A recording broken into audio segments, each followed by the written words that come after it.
There are two kinds of politics. One is the politics of convenience, the other is the politics of principles. It's easy to defend your principles, but it's a lot harder to defend your convenience. Just ask US Vice President J.D. Vance. He has become the chief spokesman for Donald Trump's movement, right-wing, conservative, anti-woke, but also well-spoken. Yesterday, he triggered a new controversy. Let me quote from J.D. Vance's statement. This is what he said. Mass migration is theft of the American dream. It has always been this way, and every position paper, think tank piece, and econometric study suggesting otherwise is paid for by the people getting rich off the old system. Talk about killing a debate. First, he makes an outlandish claim, and then he says if you disagree, you are on someone's payroll.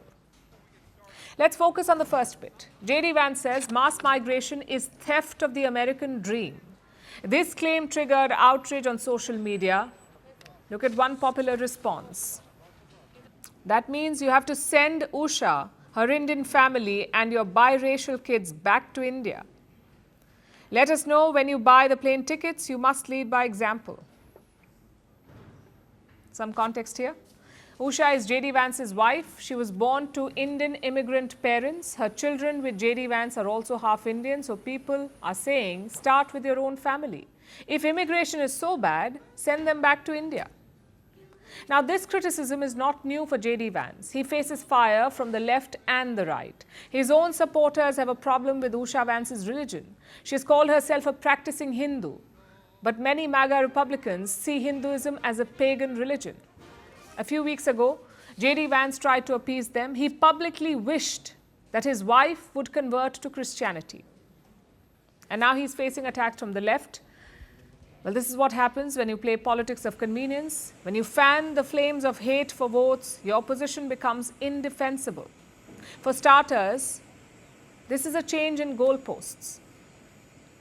The Trump camp began by attacking illegal migration, and that is understandable. By all means, deport illegal aliens, as you call them. It's your country, it's your policy. But now the goalpost has changed to mass migration, not illegal, mass migration. And don't look at this claim in isolation. Look at what Trump is doing. The US president banned immigration from so-called third world countries, yet he is taking migrants from specific groups. He is taking white South Africans or Eastern Europeans. So what really is the problem here? Is it mass migration or is it the color of the migrants? Secondly, look at the double standard. Trump himself comes from a family of migrants. His grandfather used to live in present-day Germany. He went to the US in the 1880s. In fact, none of his grandparents was born in America. All of them immigrated. Yet that is not considered a problem.